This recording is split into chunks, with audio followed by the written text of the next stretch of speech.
Hey, everybody, welcome to tomorrow's headlines. Today, it's me, Robin, with Fireside Grace Ministries.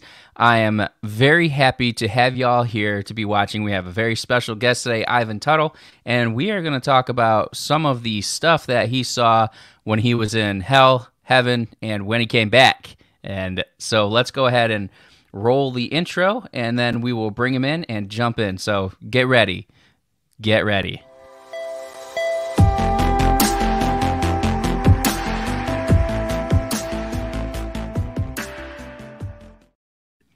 All right, welcome to tomorrow's headlines today. It's been about 2 or 3 years since the last time we had you on here. We were living in an RV. I was recording off of a little iPhone and not very professional, and now here we are with a nice setup and everything, so I'm glad that you're back.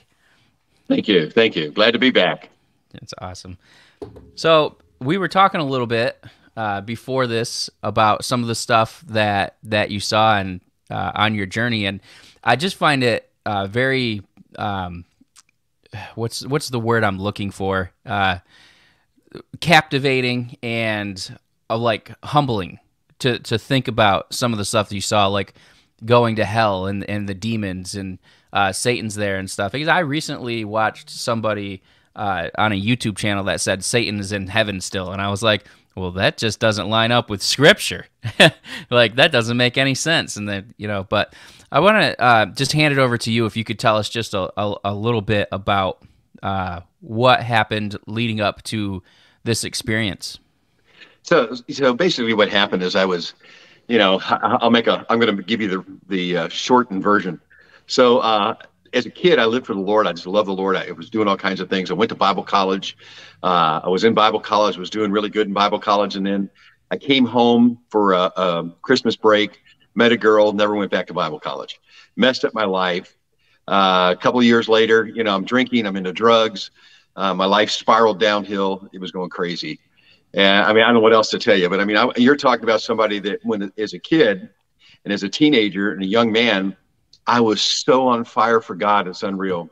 But yet Satan knew that one little thing that would get me away, and that was that pretty girl, and it messed me up, and it just took me straight down.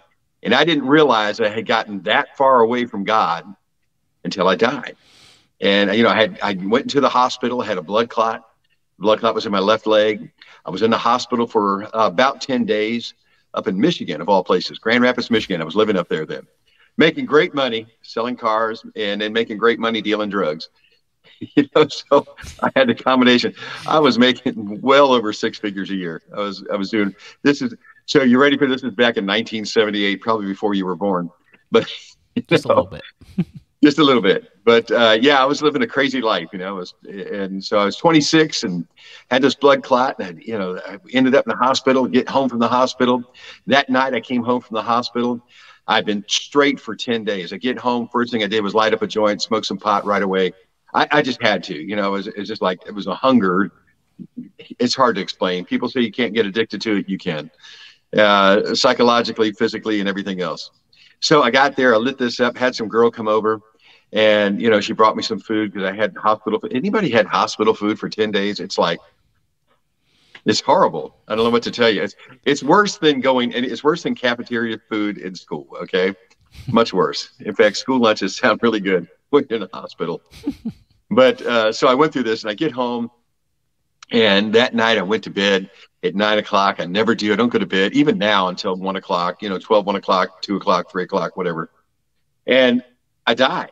I died. Literally just died. I went to bed and died. The blood clot got loose. A portion of it came up, got into my heart, stopped the heart immediately. And I died. So we'll take you to there. Now, any questions from there? So, one of the things that was like the biggest issue for me before I was a Christian was the women would lead me astray. It never failed. Like, and the witches, they want to do the things that Christians don't want to do. And you call yourself a Christian, but then you're with a witch and doing sacrifice. Well, I don't want to go too far, but doing things that you shouldn't be doing right at altars and stuff like that. So I can completely understand that, and it gets you in this place where you feel like you have to have something else to get you out of that. So what happened with it was a deep vein thrombosis, right? What happened after you Well, got out of the hospital? so what happened, like I said, I was saying a minute ago, when I got out of the hospital, I had to go straight home. I mean, I had been straight for 10 days. Now, I was dealing major amount of drugs. I wasn't touching the drugs. I mean, I had some. I had a few kilos of cocaine that I kept for personal use. I had about 5 pounds of pot for personal use. I mean, that's personal use for me back then. Okay, Just a couple pounds, no big deal. and a seed back then was a felony. Just a seed, you'd have a felony. So if I had gotten caught, I'd still be in prison. To this day, it wouldn't have changed at all. But praise God, nothing like that happened. So, anyways, I came home, and when I got home and had to smoke some pot, I didn't do any other drugs. I just smoked some pot right away. I just had to. And I laid down to go to bed, and before my head even hit the pillow, I felt something really strange. And that's the reason why I went to bed at night. I was feeling really weird. That blood clot got loose and literally lodged in the heart, stopped the whole function of the heart. Now, there's a couple of things I want you to think about, and we'll talk about it a little bit later. I had something called hypertrophic cardiomyopathy. You cannot get rid of hypertrophic cardiomyopathy. The only way you can is through a heart transplant. So just remember that. I always laid on my left side, because if you lay on your left side, your heart can flow a little bit easier and a little bit better. So they teach you to do that. When you're in the hospital, they teach you that's one of the things you should do. And so I always did. And the hypertrophic cardiomyopathy was something that was the actual genetic marker was found in the blood in our family. So we have the genetic marker that shows the hypertrophic cardiomyopathy. They actually found it in our family. Everybody had it. Okay. My dad had it. His mother died from it at age 52. My dad died at 56. My oldest sister died at 56 from it. We can just go down the list of all the people. All their kids have it. All their grandkids have it. Their great grandkids have it. Everybody has it. And so I had it. And I went to bed that night sleeping on my left side. So if you don't mind, I want to take you as to what happened when I died. Is that all right? Yeah, absolutely. So what happens is that all of a sudden I'm laying there on my left side. Of course, now I had a free flotation waterbed. And if anybody's old enough, they'll remember that. They're like the greatest things on earth, And you put your foot at the end of the bed and you just kind of rock yourself to sleep at night. Yep. So I laid on my left side, which was comfortable.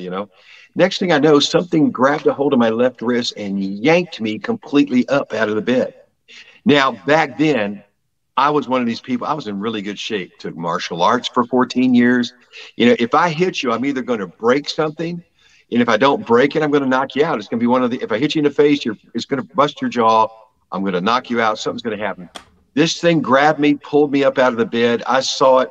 I swung. I hit it as hard as I could. I mean, I just boom, and that was it. Just did absolutely nothing to it.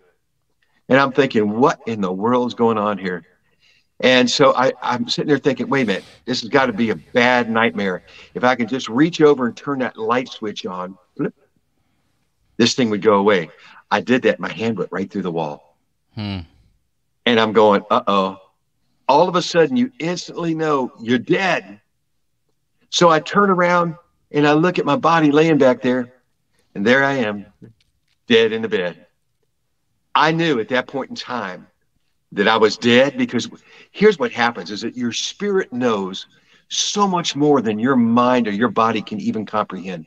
Your spirit just knows so much, but your body gets in the way, your brain gets in the way, so to speak. But in the spirit, you know everything. Everybody you see, you know everything about them, etc. And you know more than Google or Siri, and I hope that doesn't set anybody's phone off saying those words. It's done that before at a conference. That's why I'm not wearing my Apple Watch. It does it There you every go. single time. Yeah.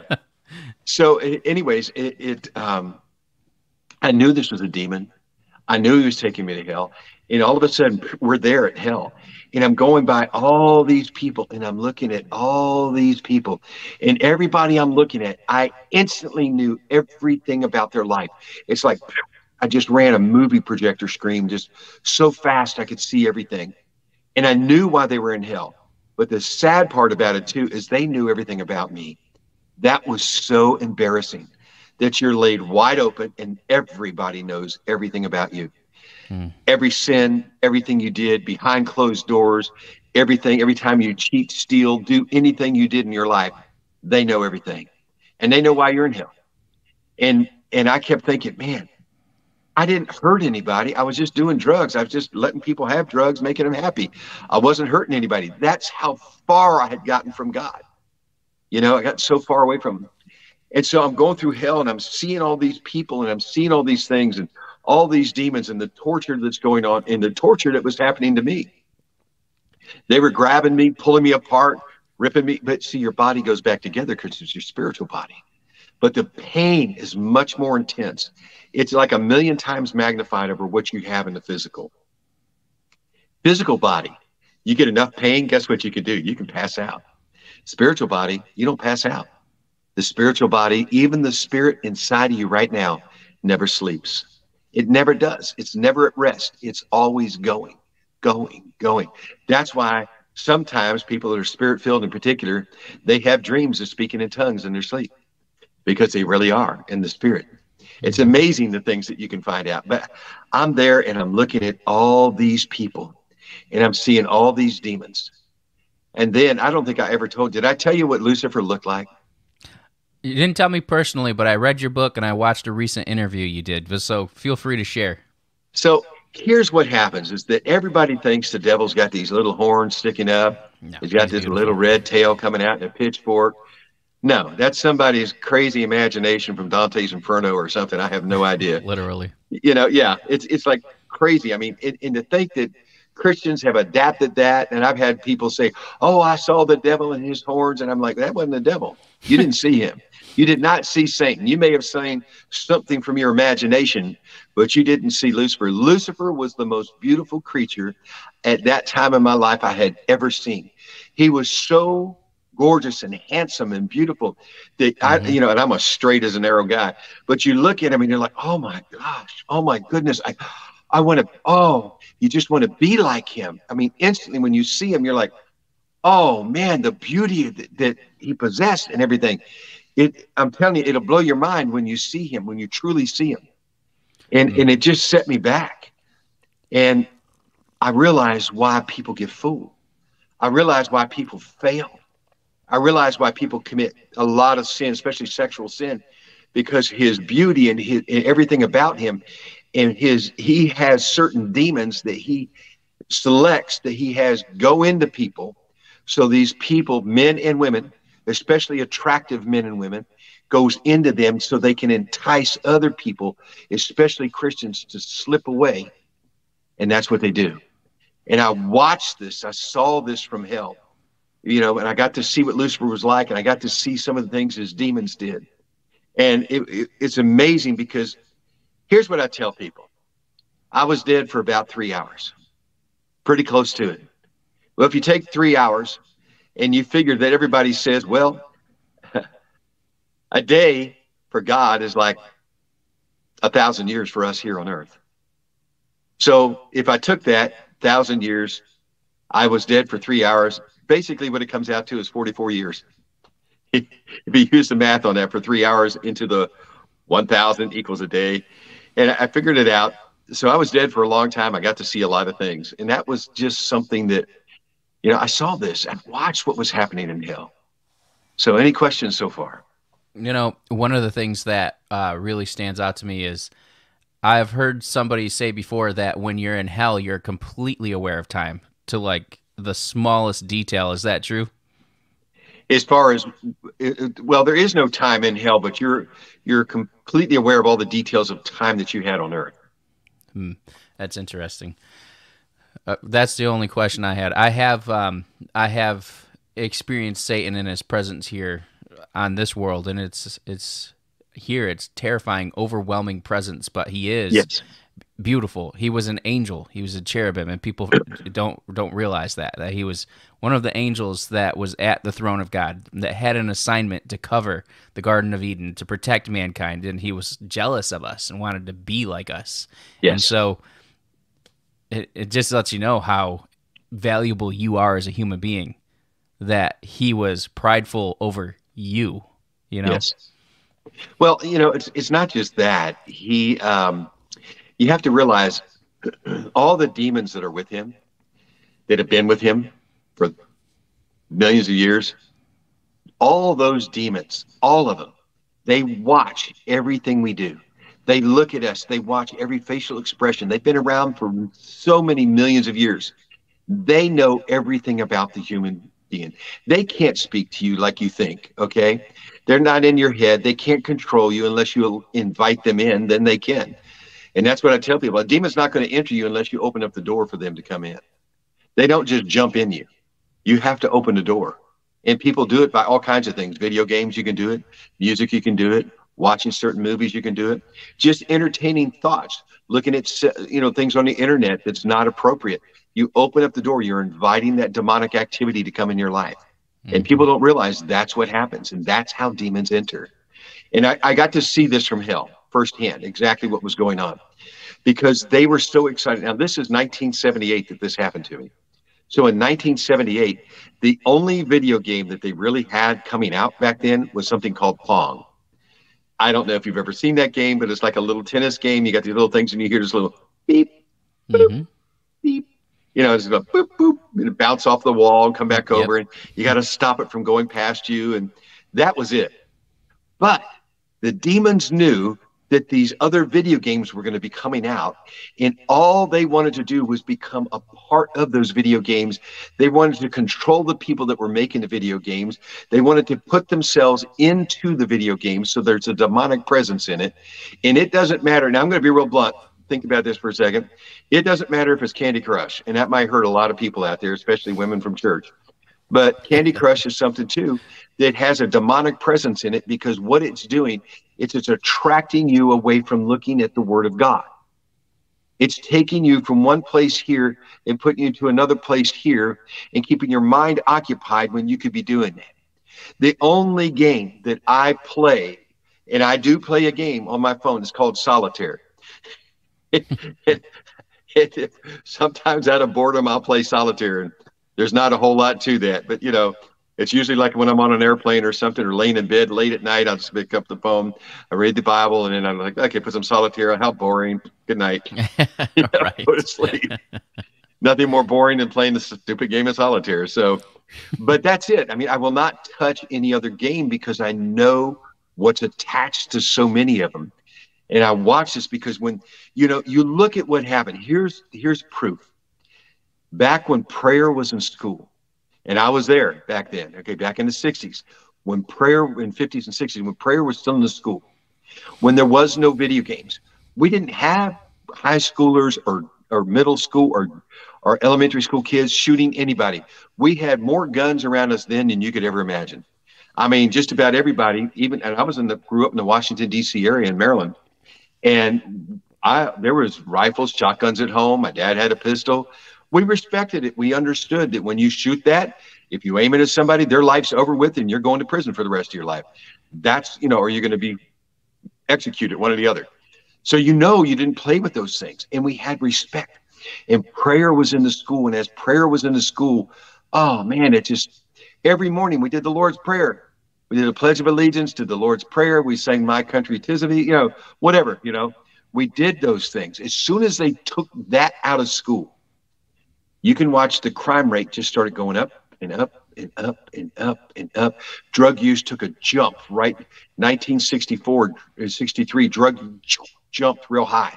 And it kept going and going and going and going. And we wonder why. We wonder why our youth are so mixed up with LGBTQ, question mark, whatever. And we wonder why. It's because we've messed up so bad by letting all this happen, we sat back, we sat on our hands for so long as Christians, thinking, oh, I hope the rapture comes soon. If the rapture comes, oh, praise God. I hope, Lord, my watch is, running out of time. God, rapture's got to come. We've been selfish.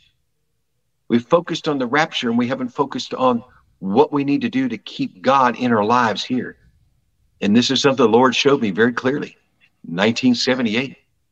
I saw all these things. Now, granted, I didn't write a book. I waited 35 years before I did anything because the Lord said to wait. I couldn't do it. So that's why it's so late coming out. But I had to obey God. Now it's 40 years, or 41 years. But I'm going to obey God. But I saw these things in hell. I watched what was going on. The demonic is just so strong. So I'm going to take you from hell to heaven. Would that be okay, or do you have more questions about hell? Nope, that's fine. All right. So here's what happens. This demon is taking me and putting my final resting place. Let me explain to you what a final resting place is. It is a place that you go to, and it's like something is around your chest or around your waist, and it's holding you there. You can't see it. It's like, I don't know how to explain it. It's like a force field or something that's just there. Your legs are dangling. Your legs are not touching anything. Your legs are dangling, and your arms can move around. You can kind of bend your body, but you can't go anywhere. You're stuck for all eternity. There's no hope in hell. Hopelessness is all you have. There's zero hope. You have no hope. And without hope, you have nothing. So there's no hope in hell. And that's the thing that's probably that stuck with me the most, is that there's no hope. There's no hope to get out. There's no hope for anything. You're done. 100 million billion years isn't even a click of a finger in eternity. It's nothing, because there is no time. See, once you die, that's it. Time doesn't exist anymore for you. It's just eternity. It's the same thing all that in hell. It's torture. It's nothing. You're moving around. And here's the thing. You can't fall asleep. You can't pass out. You can't escape from the pain. You can't escape from the torture. You can't escape from the torment. You can't escape from the name calling. You can't escape from any of it. You're stuck. You're hopeless. God's not going to listen to any of your prayers. It's like an iron ceiling up there. Nothing's going through. You're done. And, I hate to tell people this, but you're done. When this happens, you're done. This demon was putting me in my final place. And as soon as he got me up there to shove me in, a voice rang out, and it said, "You must let him go. It's not his time." I made a promise to his mother. Instantly, this demon that I had been trying to hit, been trying to do everything to, they had no effect on, he cowered down. He shook. He was so afraid. He was like, "Oh no." It was the voice of God. That demon was scared to death of that voice that God had. And that demon let go of me instantly. And as soon as he did, boom, and it's hard to explain how fast you go in the spirit, but the next thing you know, boom, I landed right at the gates of heaven. And I'm right there. And I'm greeted by this huge angel. And the angel told me that, listen, you have to go back to earth to purify yourself, which sounded strange, but to purify yourself, to come back to heaven and be in heaven by yourself. In the meantime, take my hand, and you have to hold my hand the whole time you're here. If you let go of my hand, you're going straight back to hell. I grabbed that hand and I took it for dear life. Trust me, I'm not letting go. And the angel was huge. He's like 7, 8 foot tall. I mean, I don't know what to tell you. And then the angel went through the gates of heaven with me and took me into heaven. So that's the hell part, and then into heaven. So any questions, anything so far? I find that very interesting. I know, like, I've been with Jesus. I've one of the things that I learned with one of my first encounters with Jesus was that they can hear you in heaven. You can hear each other's thoughts, which was very interesting. And you can hear when somebody's speaking, they speak their native language, but you hear it in your language, and you just understand it as clear and perfect as day. And I also knew, I saw Jesus talking with Peter and his wife Mary, and I didn't know, and it's Miriam, obviously, but I didn't even know that Peter had a wife. It never registered in my head at the time that if he had a mother-in-law, that meant that he had a wife, right? So I immediately knew things about people, and I find that very interesting that that's a spiritual aspect that also is, it's like it's just part of your spirit, period. It's not just a heaven thing, but I find that extremely interesting. So what was heaven like for you? What was the number one thing that really stood out to you? Well, I'll go over a couple things to get there. All right. First of all, you mentioned something about you heard it in your own language. Well, actually, I'll tell you what the secret is about heaven. Everybody speaks the same language, and it's not English. It's not Hebrew. So don't, I hear a lot of people, "Oh, it must be Hebrew." No, it's not Hebrew. No, it's the first language. It's the first language that was taken away during the Tower of Babel, or the city of Babel. That's when the language, and I'll get to that later because that's really interesting. I have a whole study and whole thing I'm going to be doing in my new book about that. So, because I have another book coming out, won't be for another year, but it's coming out. So, It's awesome. but yeah. So when I get into heaven, as horrible as hell smelled, as hopeless as it felt in hell, as horrible as there were sounds and the smell and the stench of hell, heaven was just the opposite. It was so euphoric. It's like, ah, your spirit's like, oh, this is where I'm from. I know this place. I recognize it. It's beautiful. I love it, and you just go nuts over it. It's beautiful. It's unbelievable. And so you get there and you see things, you see people. I mean, you can walk or you can just move. It's hard to explain. Communication is more thought, but yet you can talk. You can do either one. So, and it just comes out and it's, the language because your spirit knows that language. It's not speaking in tongues either. Okay. Right. I just wanted to make that clear because I had somebody say that once too. So, and it's not Greek. But anyways, I get up there and I see these huge buildings and they're made out of this white stone that's got like gold and silver just sparkling through it. And the light in heaven is so amazing because what's light on the outside and no shadow, when you walk inside of a building, it's the same light inside that building. The light comes through the building. That light is the glory of God that shines through.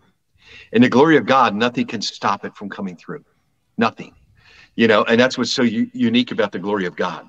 And so I just saw heaven and I saw so many things there in heaven. I saw the apostles. I saw people from the Old Testament. I didn't talk with them, but I got to see them. I got to watch them. I watched as Jesus came and he's walking through, this big city and he's coming around and you hear all the people chattering, all of a sudden the noise gets real loud and they're all like, yay, they're like, it's not really yay, but it almost sounds like that.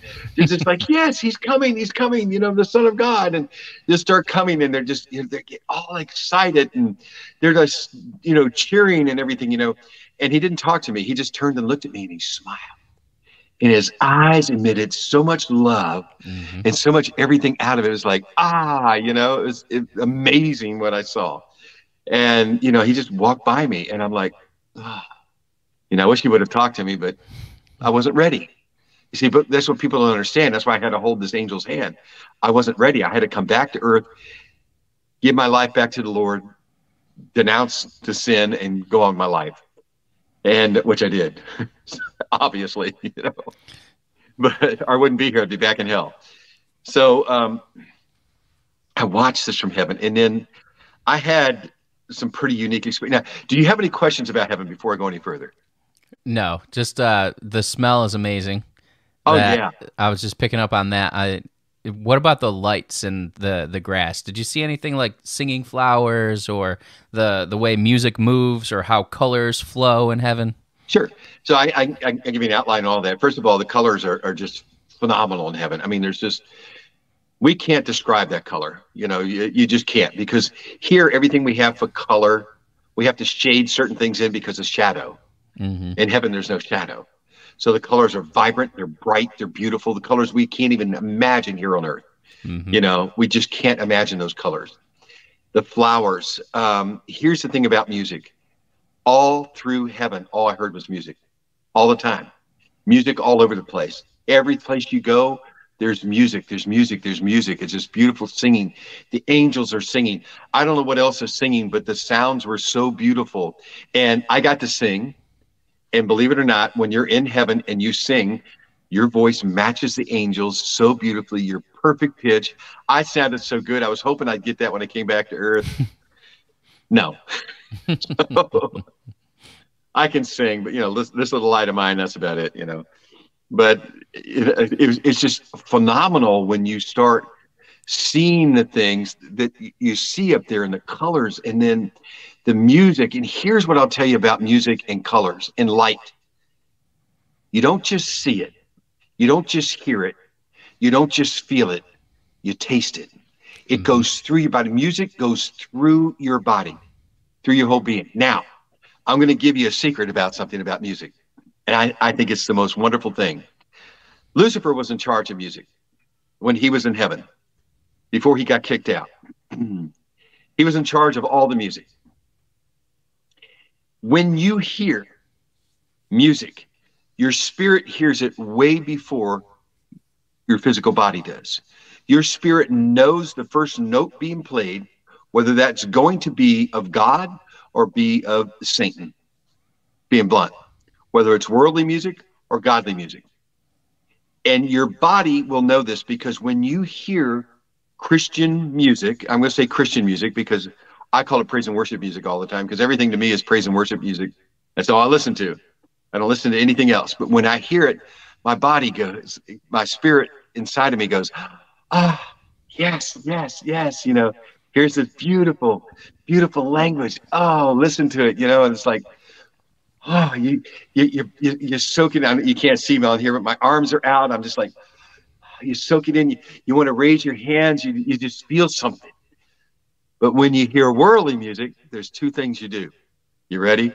First thing you want to do is bite your bottom lip. You know, because it's all about you. And then you want to move your body in ways that you don't want to move your body at normally. That's not from God. And that's just a fact. When you hear worldly music, that body wants to move in ways it shouldn't. And what's stupid is people bite the stupid bottom lip. I don't know what that is. It's a demonic thing that happens, but you watch people on the dance floor, and so many of them, they just got that bottom lip bit in. Yeah, you've done it. So you're sitting there thinking about it. Yep. But that's the difference, you know, because your spirit recognizes what it is. Even as Christians, when you hear worldly music, you're like, you know, you close your eyes. But when you hear Christian music, praise and worship music, you're like, yeah, your eyes might close, but it's like, oh, something inside of you wants to come out. It's like, yes. And here's the other secret. When you play praise and worship music at home, at church, in your car, or whatever, did you know angels will come? Yep.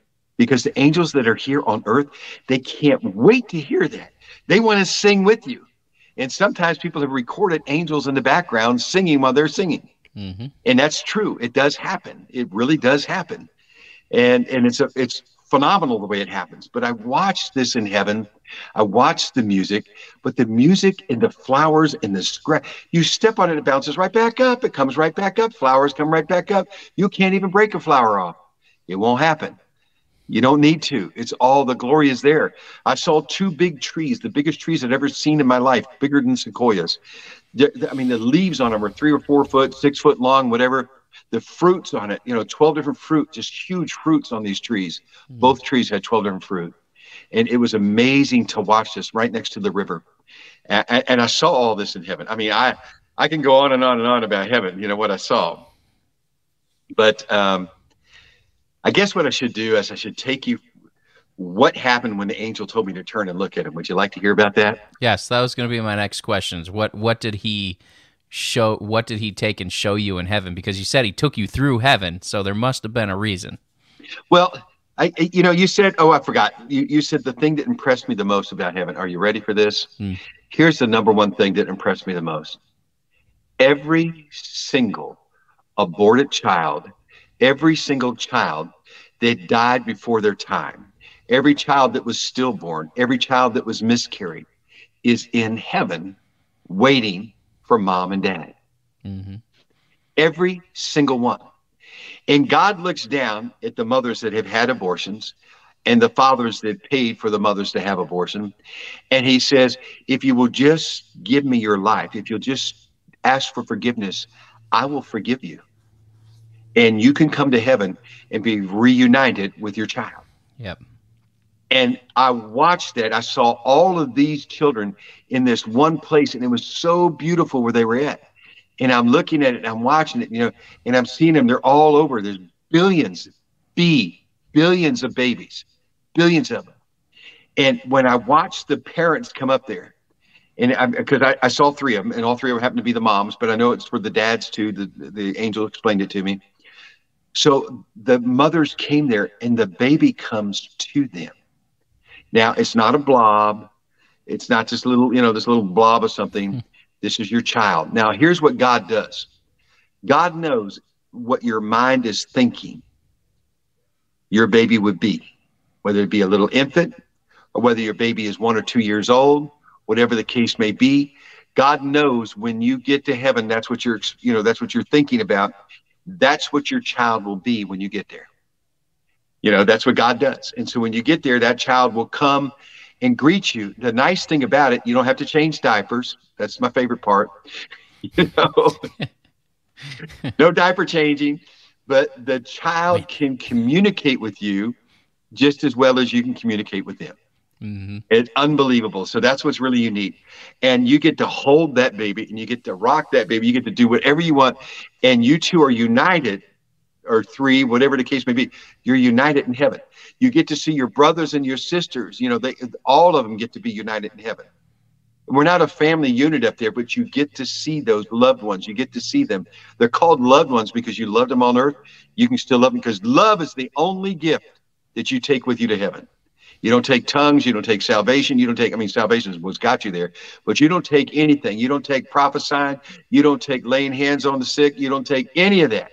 Raising that. You don't take any of that. The only thing you take with you to heaven is love. That's the only gift. Mm-hmm. That's why love was so important. And that love goes with you to heaven. So you still have it towards all those people in heaven.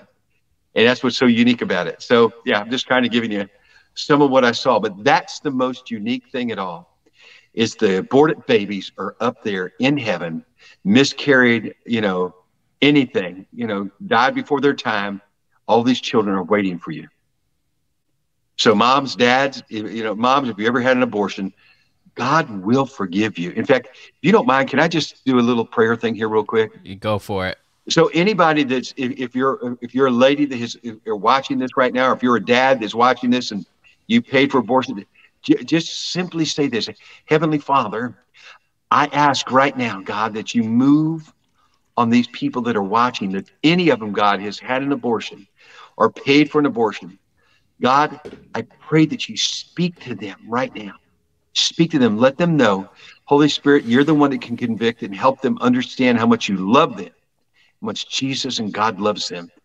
And I pray right now, God, that you move on them and that they can ask for forgiveness and be greeted by their children when they get to heaven. In Jesus' name. And if you're watching this and you want to say, just say, Heavenly Father, forgive me of my sins.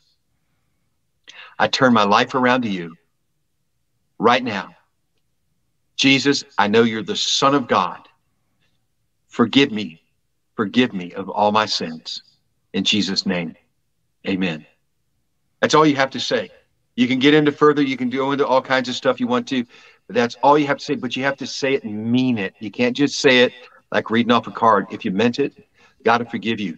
You'll see your baby. Go ahead. I had to throw that in. So that's good. And I know that that's true. And, you know, there's moments where I have a 1-year-old, but when he was a newborn, I would be praying in tongues. And when he needed something, I swear I could hear him speak as clear as day in English and tell me what I needed. One time I was praying in tongues, and I love to pray. I love to be in the presence of God. I just love it. There's nothing like it. And I was praying in tongues, and I heard him say, Dad, I made a poop. So I walked over. I'm like, you're not even a month old. Like, how did you say that? So I walk over and I check him. Sure enough, there's a Duke in there. So I'm not experiencing heaven in that way, but I have heard children say things, and I can perceive it when I'm in the Spirit. Yes. So that's awesome. You can. Being in the Spirit is so important. It really is. So now that was the most important thing. Now, all of a sudden, I just want to take you here. So the angel tells me to turn and look at him. Well, he just said, turn and look. And when he did, now I'm holding on to him with my right hand. I turned to my left because I thought that's what he meant, because otherwise, why am I going to turn and look? He didn't say turn and look at me. He just said turn and look. So I went to turn to my left, and as soon as I did that, the angel kind of just squeezed my hand a little bit, and he goes, no, towards me. And I turned towards the angel, and I looked at him. And as soon as I looked at the angel, he would disappear. He wasn't there. But his hand was still there, thank goodness. I didn't see his hand, but I could feel it. All of a sudden, I saw a timeline of the earth. I saw the earth from the very beginning, how it started, way into the future. And I got to see all of this. I got to see everything that happened on the earth from the day one, from the beginning, when it was started, when it was created, how it was created, why it was created. I got to watch what happened when God came down and hovered over the water. Well, he did more than hover. Come over the waters. I watched I went through a lot of things. The last time we talked, did I tell you anything about the water, about what God did? Do you remember?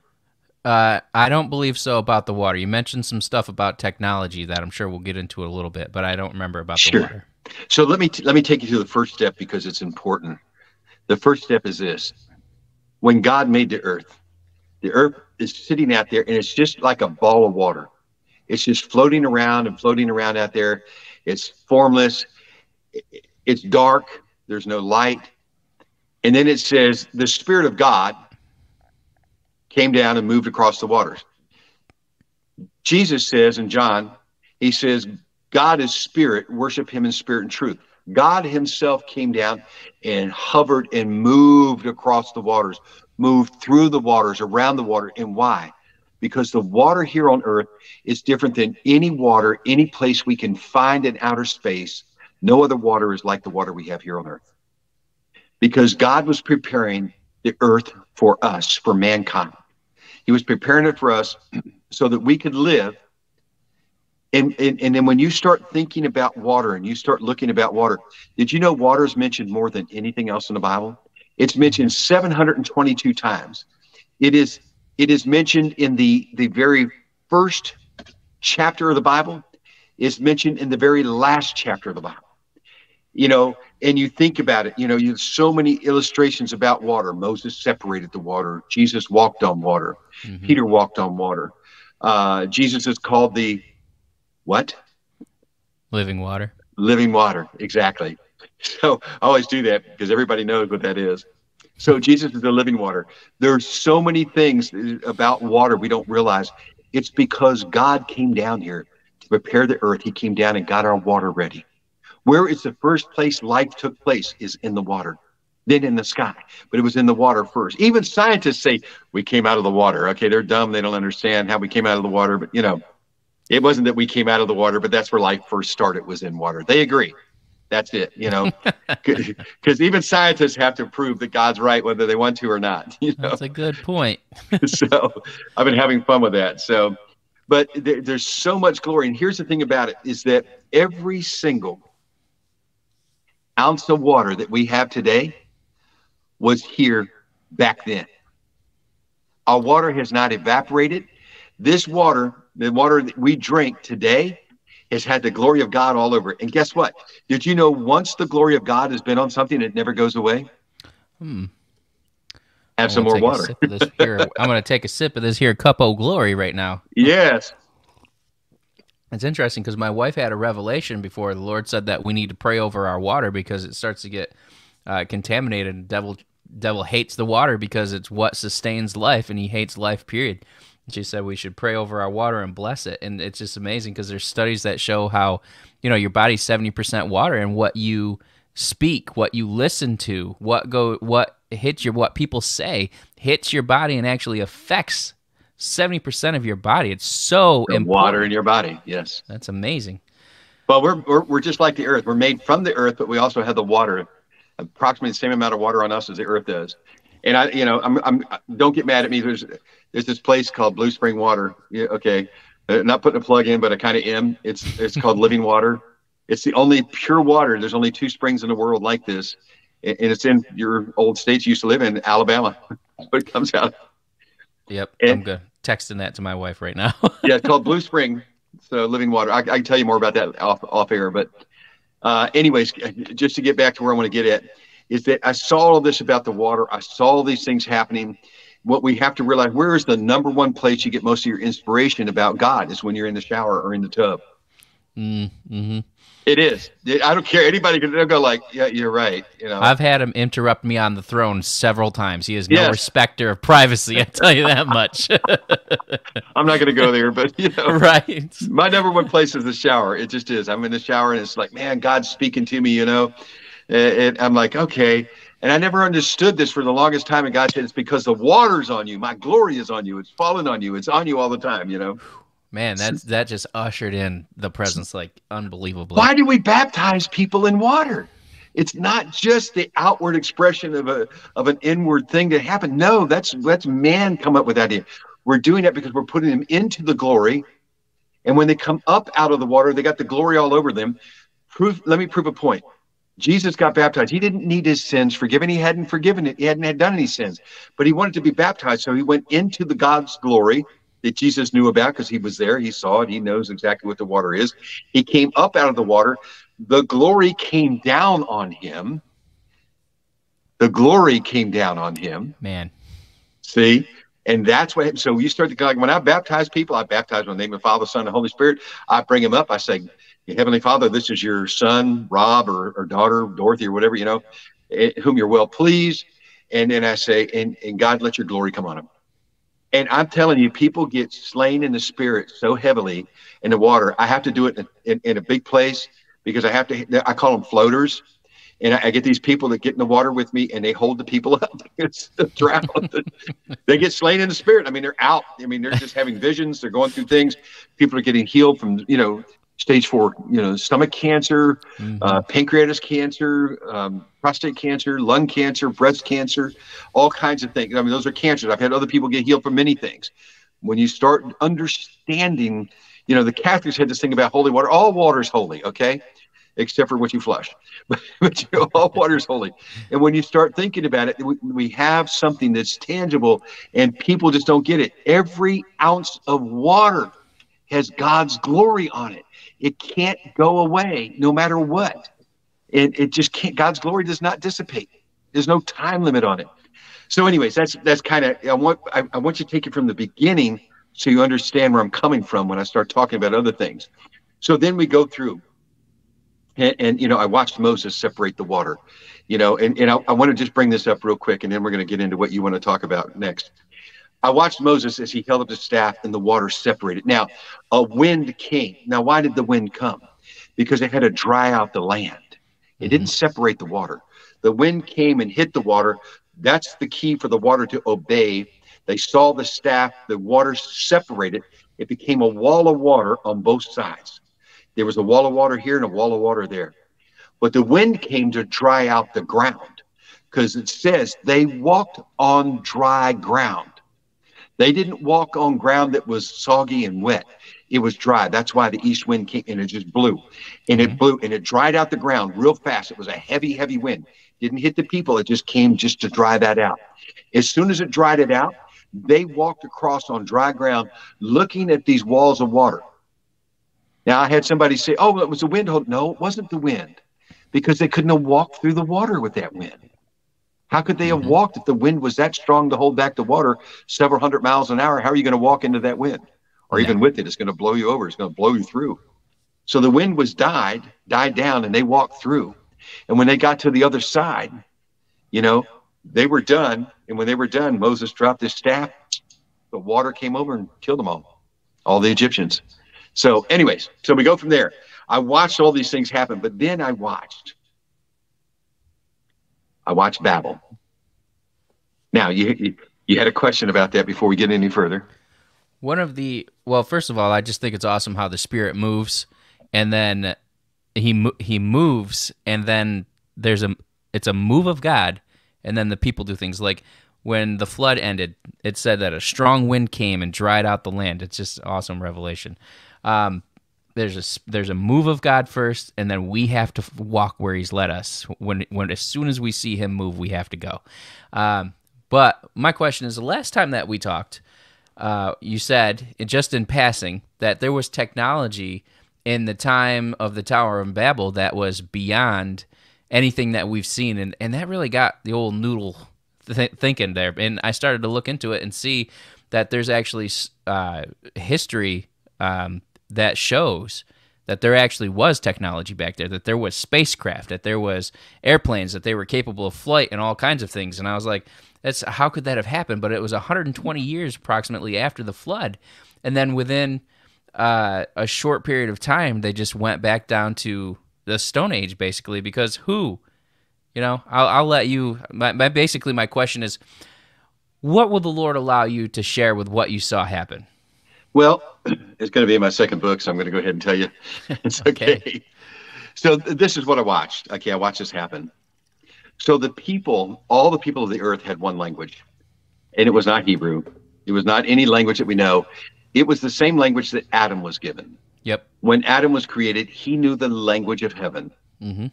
And he spoke that on earth because that's what God came and spoke to him. Yep. You know, God spoke to him, and God didn't go, okay, we're going to give you all Hebrew. I mean, Hebrew didn't exist back then. I mean, none of those languages existed. So everybody had the same language. But here's what happened. Back when we were made, back when we were created, Adam and Eve were created in man up till the Tower of Babel, we all had 100% of our brain working because the brain functioned with the spirit. The spirit and the brain communicate. Well, they worked together. They worked in conjunction with each other. They went there and they were making spacecraft. It really wasn't airplanes. It was something beyond airplanes. They had crafts, you know, that could move throughout the sky. That's why you see some of these things where they have these drawings out on because they could see it from up above. They had knowledge of it. They created things that could levitate and pick up stones that weigh more than 10 houses put together. And they fit them in there so perfect that only even the laser technology we have today can't even understand how perfectly laid stones were and things like that way back then. Because they had all of this. They had spacecrafts. They were going into space. It wasn't just that they were building this little tower. They were going to build a tower so that they could, you know, be up in space and do things different. I mean, way taller than what we could even imagine today. I mean, our skyscrapers today are nothing compared to what they were going to build. Mm-hmm. And they could levitate. They could do things because the brain functioned differently. They could communicate with animals. Everybody had the same language. So God looks at the earth and he goes, oh, and he's talking to Jesus and the others up there. And he's saying, look, if we don't stop them now, there's nothing that they can't do. Nothing that they can't do. Because they already have the knowledge that they shouldn't have of good and evil. And that's why, you know, and I'll back up just for a second.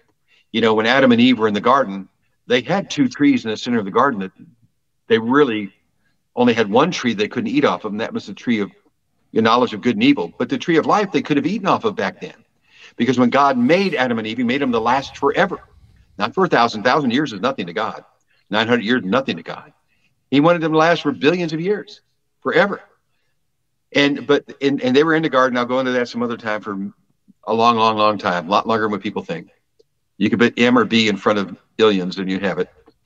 So, and they were there. And so they had all of this knowledge, you know, Adam and Eve did. They communicated with animals. Up until the Tower of Babel, they communicated with animals. They had every communication you could imagine.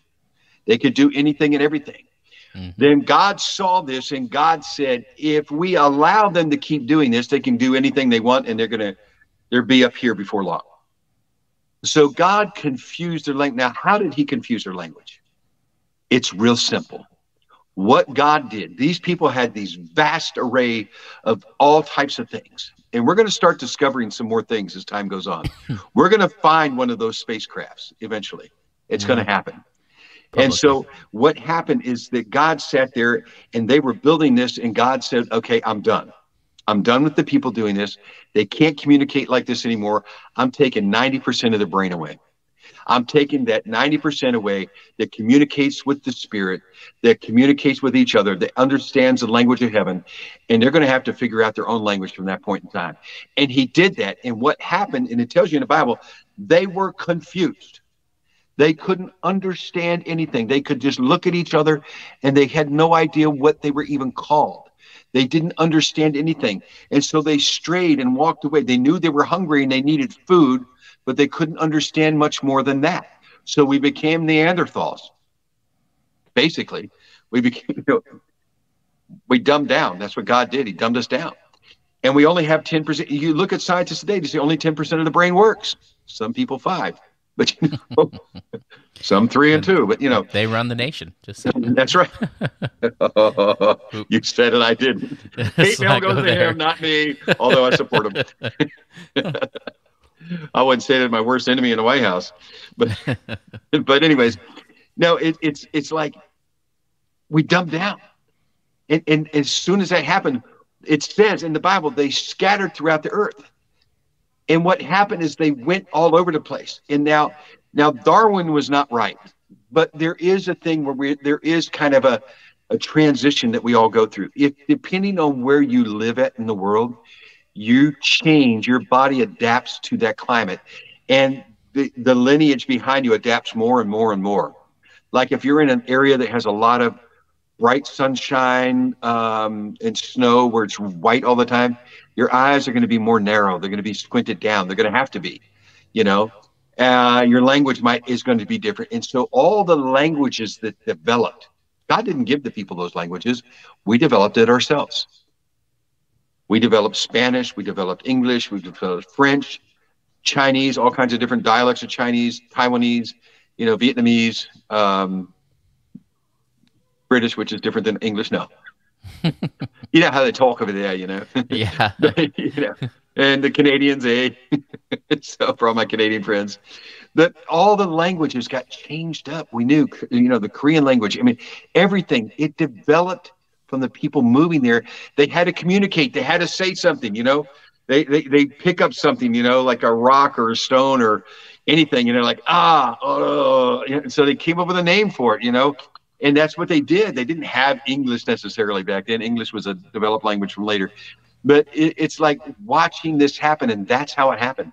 That's how we got all these races. That's how we got all these different things, because where they went to, they had to develop into something there.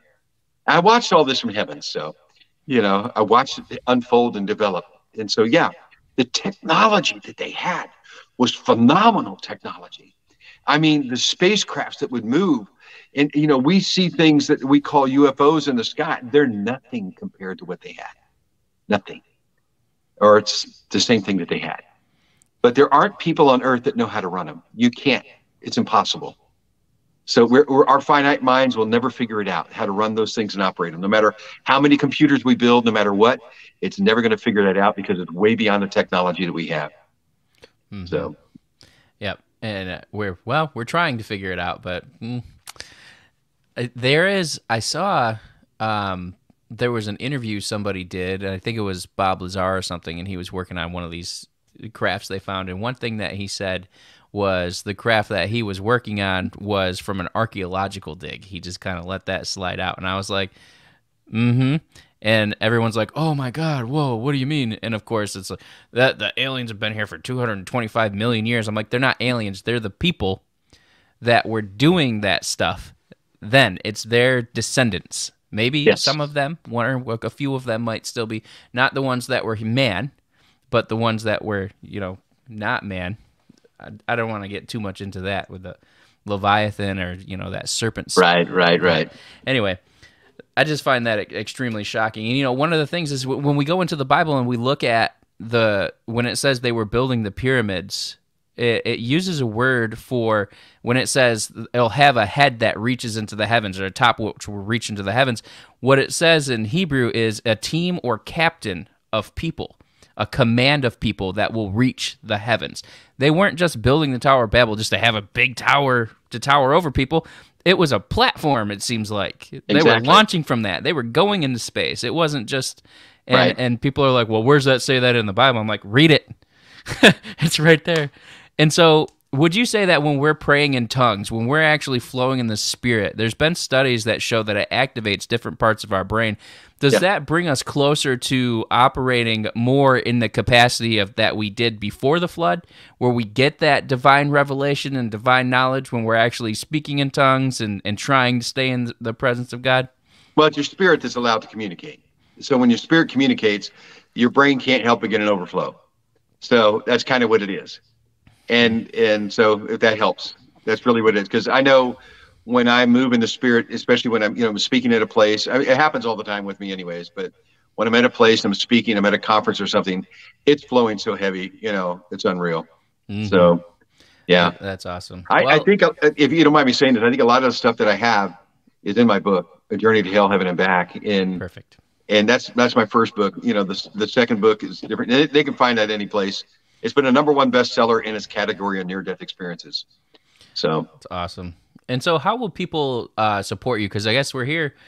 Sure. We can go longer if you wanted to. I don't really have much going on. So, but how would people reach out to you or support you, sow into your ministry and stuff like that? Sure. Where can people find you?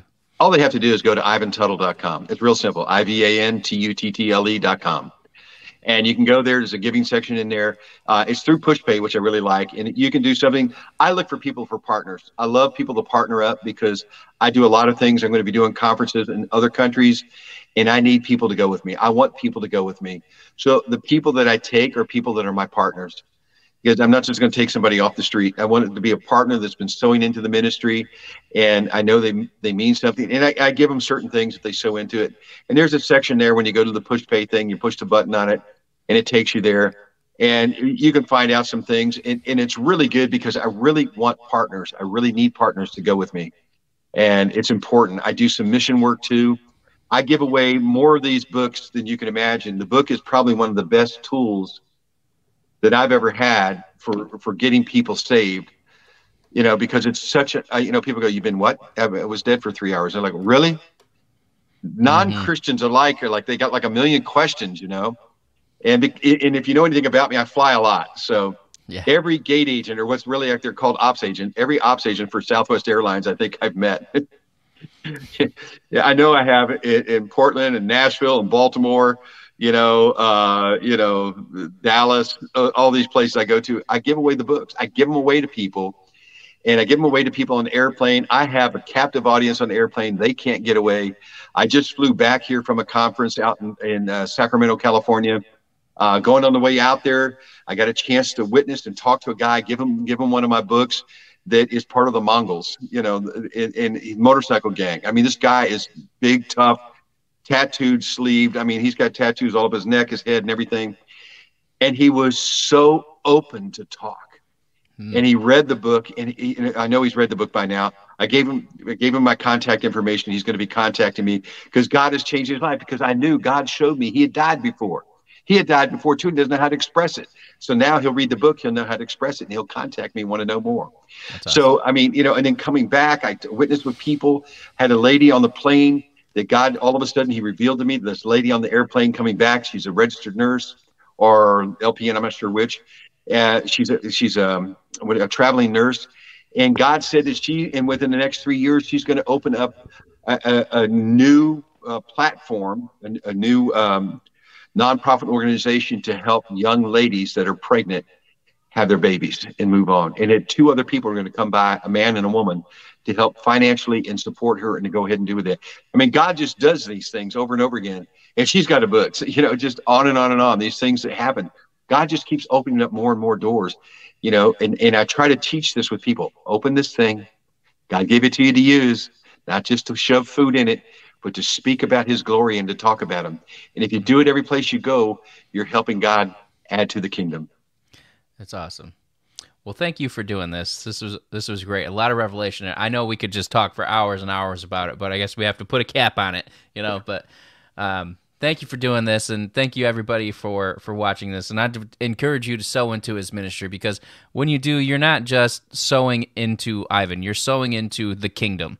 And when you sow into the kingdom, you produce good seeds. That goes to helping people, saving people, ministering, and accomplishing the things that God has called Ivan to accomplish in life. And it's a good place to sow. So I would just like to encourage you very much. And you will receive a reward for that, because the Lord said, if you give with a cheerful heart, he gives back to you, pressed down, shaken up, and overflowing. So you can't outgive God. So just remember that. All right. Well, thank you for being here. I'll go ahead and wrap it up. And everybody, have a great rest of your day, and I look forward to hearing from you in the near future.